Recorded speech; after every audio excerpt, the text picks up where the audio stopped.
A partir de este momento, por LU32, escuchamos La Voz de Bomberos.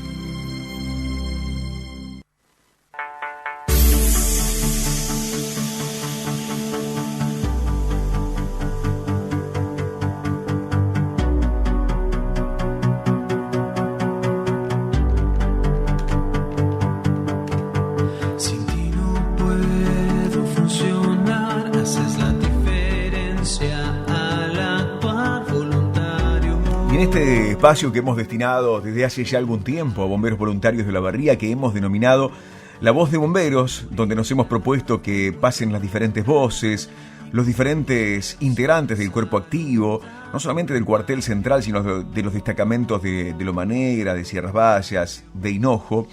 Hoy vamos a detenernos algunos minutos para retrotraer esa mirada a los años 80.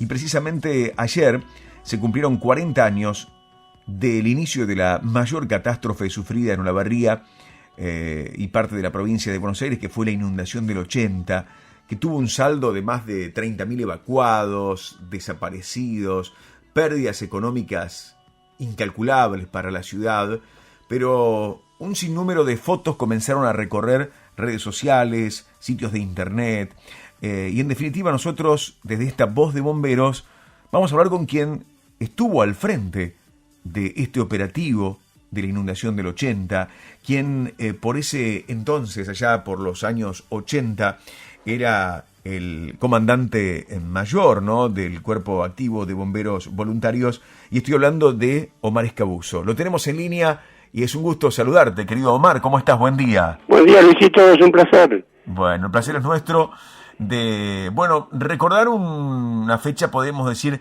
muy trágica y muy triste para Olavarría, pero es una forma también de rendir homenaje a tantos integrantes de ese cuartel de bomberos voluntarios que sigue siendo nuestro orgullo, ¿no? Mira, ayer me pasó algo que no lo tenía en la agenda. Me encontré con 5 compañeros de ese entonces, de los cuales uno es el jefe general, el comandante general, y vi lágrimas en sus ojos.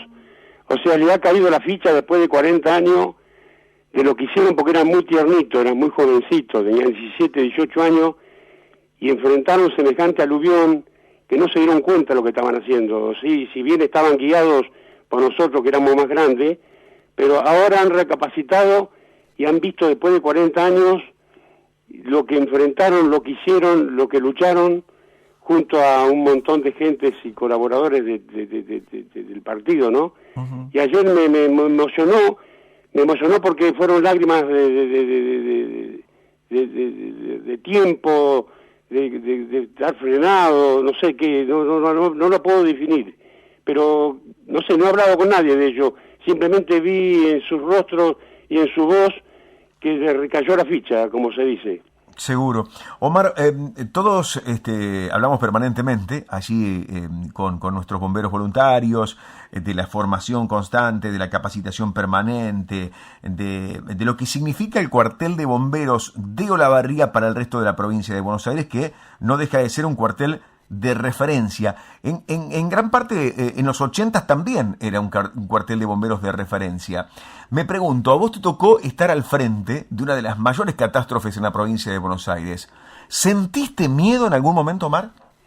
Mira, el miedo tiene que existir, porque al tener miedo uno tiene coraje, porque tiene que hacerlo. Están cayendo en vos la responsabilidad de lo que tengas que hacer. Así que si el miedo está, con el miedo va el coraje. Y sí, pasamos momentos muy difíciles. Aparte nunca habíamos visto, no hay en ningún libro de bomberos ni ninguna teoría de expertos qué es una inundación. Esto fue un aluvión, porque acá el agua vino, arrasó con todo lo que había al paso, y fue un aluvión que no quedó nada en pie. Pero no está escrito en ningún lado, y nunca lo habíamos visto tampoco. Entonces es como que nos encontramos con algo que era nuevo para todos y no teníamos resuelto un montón de cosas que hubo que hacerlas y sacarlas de la galera en el momento, y salió bien, después de todo salió bien. Uh-huh.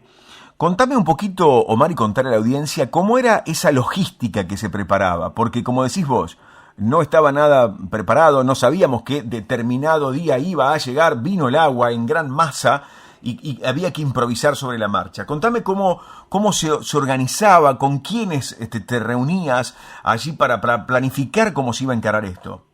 Mira, nosotros nos agarró, como te decía, eran chicos muy jóvenes todos, porque hubo un recambio en el cuartel, hubo un recambio de jefatura y un recambio de gente, nos agarró con chicos muy jóvenes. Y esto lo tratábamos con ingenieros de obras viales de la municipalidad, con el secretario de gobierno, porque el intendente estaba con una lesión en una de sus piernas y estaba viajando a Buenos Aires constantemente, y íbamos viendo. Yo no estaba en la barriga, falté una semana justo, fui a hacer, vaya coincidencia, ¿no? Fui a hacer un curso de grandes incendios en Buenos Aires, y estuve toda la semana allá, y me manejaba por teléfono, que manejarse por teléfono en ese entonces era muy difícil, con la fichita, con la moneda, y iba viendo cómo avanzaba todo y cómo tenían todo controlado los chicos, con gente de la municipalidad y gente que entendía un poco en el tema de hidráulica, ¿no es cierto? Claro. Y Omar, ¿contaban con el equipamiento aquí en el cuartel? Digamos, siempre hubo lanchas, gomón, motor fuera de borda, pero nunca imaginarse navegar con un motor fuera de borda casi en un mar. No, nos superó. Nos superó gracias a las máquinas, gracias a la zona serrana, a toda la zona serrana con sus maquinarias que tenían ruedas de 3 metros de altura por una de ancho, donde pisábamos vehículos ni cuenta nos dábamos, esas maquinarias que trabajan en las canteras, que llevan toneladas de piedra. Gracias a esa máquina nosotros pudimos hacer el trabajo que en ninguna otra ciudad o en otro lugar donde no existieran las canteras se hubiese podido hacer. No, las lanchas no existían. Yo anduve con la lancha de Nucci Pinela, que fue otro colaborador imbatible, pero en lugares un poco más alejados, por ejemplo, zona de Balneario Municipal, que era una estabilización del agua, pero era imposible andar porque era un remolino de agua, espuma y fuerza, que era imposible de tener una lancha en el agua. Tremendo. Yo en la inundación del 80 vivía en Sierras Vallas, éramos chicos nosotros, y era una ciudad, Sierras Vallas prácticamente, claro. De gente que constantemente llegaba, familias que iban llegando, que se alojaban en casas particulares, en el gimnasio del Club San Martín, recuerdo, en el Club Fútbol Club, ¿no? Como pasaba también en tantas localidades de la zona, donde a partir de allí incluso se generó amistades entre familias, producto de lo que fue esa solidaridad de la que siempre hablamos, ¿no? Sí, me consta, sí. Gracias a todo el cordón serrano, que a nosotros, por ejemplo, con lo que teníamos en Bombero, traíamos la leche y el pan de Loma Negra, y vuelvo a repetir, y la maquinaria que nos dieron, si no fuera por eso, no sé qué hubiese pasado, porque era imposible trabajar con semejante densidad de agua y fortaleza en la cual venía.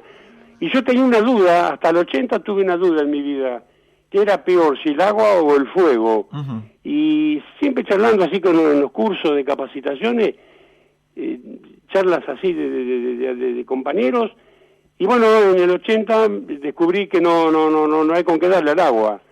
El agua es imparable. El fuego se termina o se apaga, pero el agua no la parás con nada. Claro. Sí. Y más cuando vino, cómo llegó aquí, ¿no? Cómo llegó, sí. Era una locura y nuestra emisora cumplió un rol fundamental. Ah, total. Cuando se apagó la radio La Barría, se terminó el mundo en La Barría. Sí, claro. Era realidad. Ayer estuve en una radio colega y estábamos hablando de eso. Se terminó Radio La Barría, que la gente estaba toda prendida a ver qué es lo que pasaba, y mandaba mensajes para ver cómo estaban y cómo dejaban de estar. Y cuando se cortó la radio, a pesar del denodado esfuerzo que hicieron todos sus operarios para hacerla funcionar, pero fue imposible, y ahí se terminó el mundo acá en La Barría.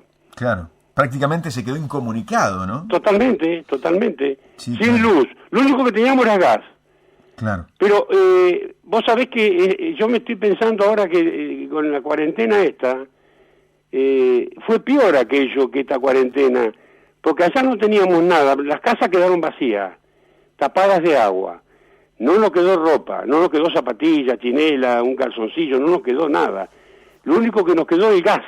Con eso calentábamos y dormíamos en el suelo o nos daban un lugar para dormir. Esto fue peor que la pandemia, obvio, salvando la enfermedad, ¿no? Sí, claro. Pero claro. te hablo de la parte del encierro, de la cuarentena, puntualmente. De estar en un lugar. Fue tremendo, fue tremendo. Omar, y en el cuartel en ese momento, ¿qué cantidad de gente estaba, prácticamente vivían en el cuartel? Y estaba lleno de 2 pisos. Yo no sé si, yo no quiero cometer un error, pero había más de 400 personas, porque estaban los 2 pisos llenos de gente. Y recibíamos carne, por ejemplo, de loma negra, capones, y hacíamos en las parrillas gas, porque eso era un restaurante antes, y estaban las parrillas grandes, claro. Y ahí se cocinaba y recibíamos el pan y la leche de loma negra también, y ahí los doctores nos daban, por ejemplo, los medicamentos que hacían falta, y nosotros bajábamos por los techos, que hay fotos que andan dando vuelta por ahí, que bajábamos por tienda de San Juan a la farmacia que estaba, es farmacia Nicolini, sí. Y ahí con los nombres que nos daban los médicos buscábamos los medicamentos y los llevábamos para la gente que tenía algún problema. Qué increíble, qué increíble. Uno parece que fuera ciencia ficción cuando Sí. Cuando mira las escenas, ¿no? Porque es lo que decías. En ese momento no había un teléfono celular para decir en tal barrio estoy, venga a buscar. No, era empezar a recorrer y ver que alguien por allí levantaba las manos que lo vayan a... Porque había gente que se negaba y se resistía a abandonar su hogar. Claro, totalmente. Es que nosotros pedíamos, por favor, que se vayan, y no había caso, no, era una porfía, y más con la gente grande. Por eso que me hace recordar ahora este problema. Claro. Nos ponemos en medios en duro, cuando sabemos que tenemos que cumplir órdenes de irnos o hacer lo que nos mandan a hacer. Y muchas vidas se perdieron a consecuencia de eso. Sí, claro, me imagino.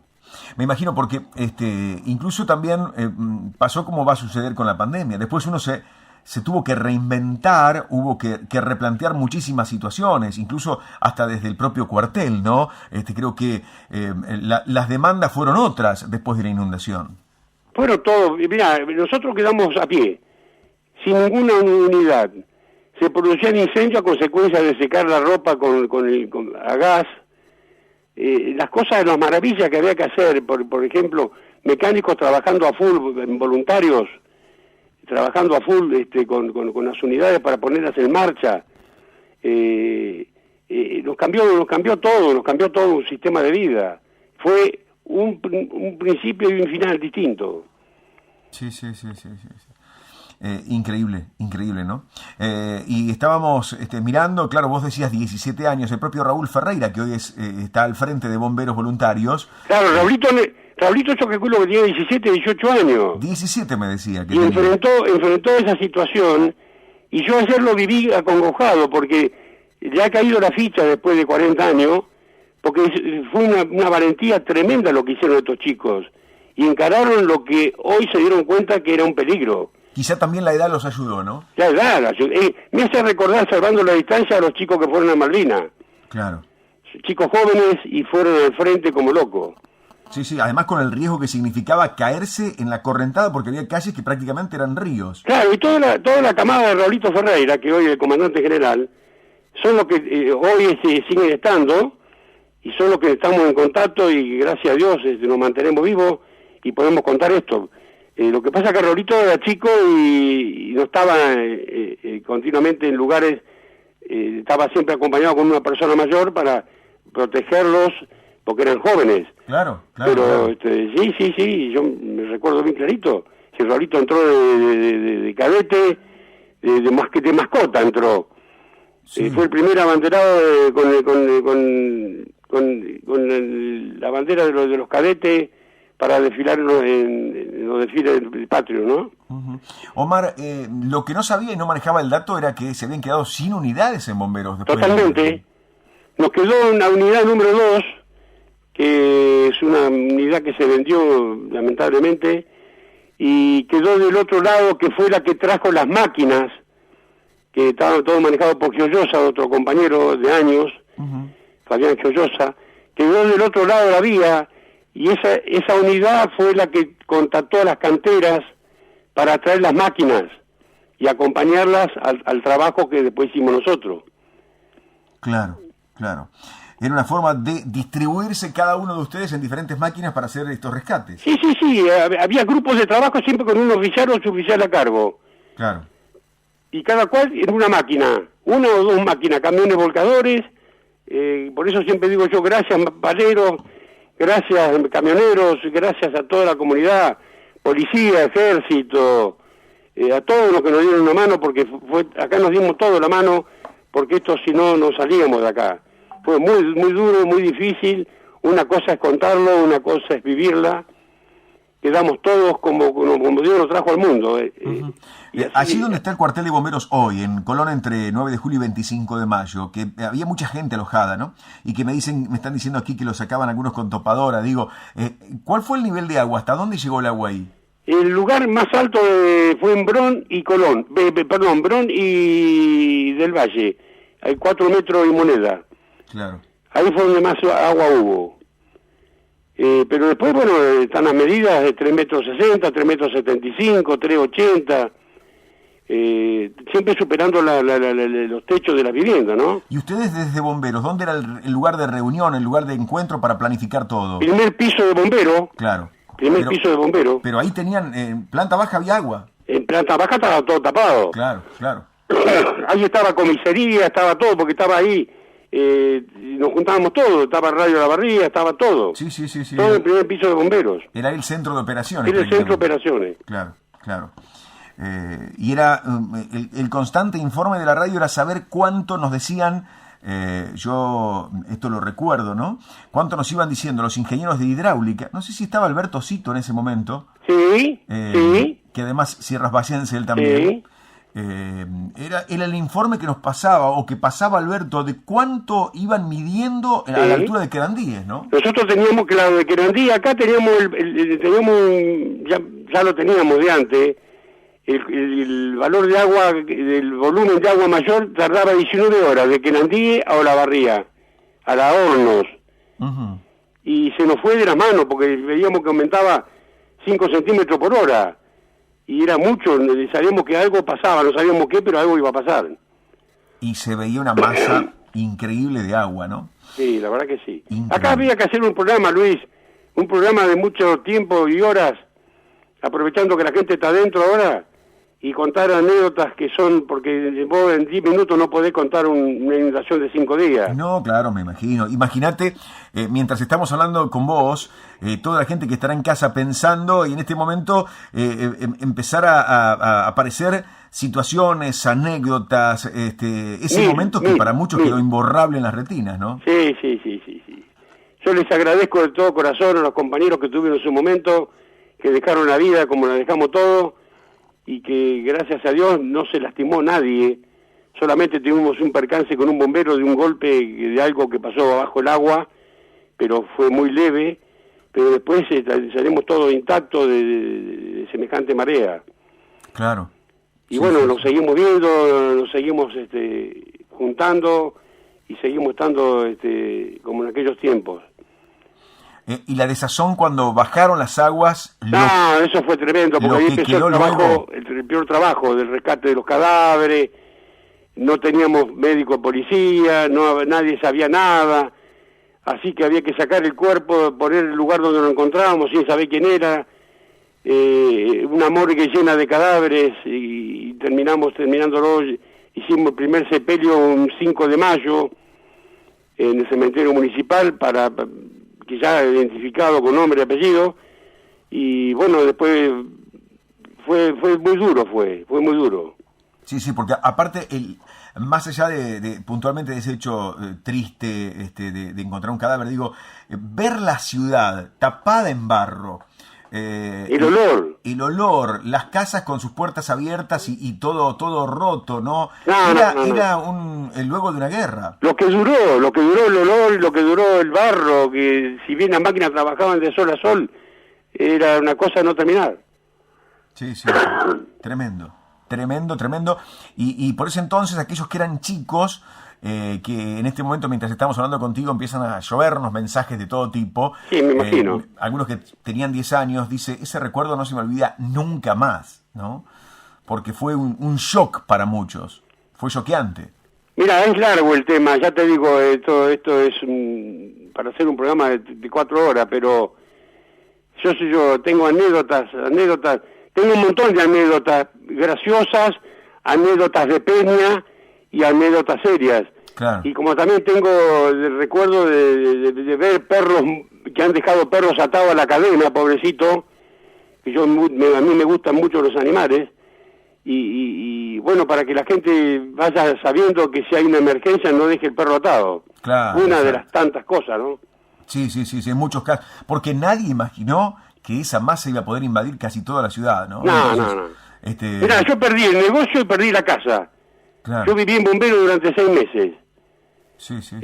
Porque era imposible, pero no me quedó nada. El negocio, lo que no me robaron, se lo llevó el agua. Y es arrancar. Pero por eso que yo les digo, no se hagan problemas con lo que está pasando. Porque trabajando, ahora, bueno, uno está jubilado, pero trabajando, uno recupera todo lo que perdió. Así que se queden tranquilos que lo que está pasando es algo similar a lo del 80, salvando la distancia, ¿no? Uh-huh. Que no hay enfermedad por medio. Yo creo que después de la inundación del 80, la gente reafirmó ese vínculo con los bomberos. Sí. Después de lo que se hizo, ¿no? De todo ese trabajo. Sí. Es cierto, sí. Fue tremendo. Bueno, Omar, queríamos charlar algunos minutitos con vos. Sí, Luis, gracias. Yo te agradezco. Tengo que ir al médico, casualmente 12 menos cuarto. Digo, vamos a andar medio justo, pero anduvimos bien. Anduvimos bien. Te agradezco como siempre la gentileza de atendernos y poder charlar de eso tan lindo, ¿no? Un abrazo a todos los chicos que estén escuchando. Bueno. Un beso grande. Gracias, Omar. Gracias, Luis. Un gran abrazo. Muy amable, felicidades. Omar Escabuso, hablar esto tan lindo que les pasó a ellos como bomberos, ¿no? De prácticamente crecer de golpe. 17 años, encarar una inundación sin tener demasiada experiencia en ello, pero con este sacrificio, esta abnegación y ese valor que es prácticamente el lema que los mueve, que los moviliza, que los tiene permanentemente allí con ese sentimiento tan particular. Cuando uno dice, ¿qué siente un bombero voluntario? Y siente eso, ¿no? Esa pasión por la solidaridad, por ayudar, por dar una mano, porque la gran mayoría de los bomberos, fíjate vos, lo decía recién Omar Escabuso, que era el jefe, uno podría pensar, bueno, sí, ellos están bien, perdió todo, perdió la casa y perdió el negocio, todo, absolutamente todo. Pero como él, muchísimos bomberos voluntarios, que en ese momento también estuvieron formando parte del cuerpo, lo perdieron todo. Aún así, seguían ayudando, seguían colaborando, seguían trabajando, seguían siendo solidarios. Nuestros bomberos, como siempre lo decimos, orgullo de Olavarría. Un repaso rápido, radialmente hablando, por lo que fueron los bomberos voluntarios en la inundación del 80, cumpliendo un rol fundamental, como el de ustedes, que cada martes nos apoyan desde casa, los apoyan cada vez que los necesitan, comprando la rifa, siendo solidarios. De nuestros bomberos voluntarios tenemos que sentir muchísimo orgullo, porque son referencias, sin lugar a dudas, no solamente de la ciudad, sino de la provincia de Buenos Aires. Los martes, entre amigos, este espacio que hemos denominado La Voz de Bomberos.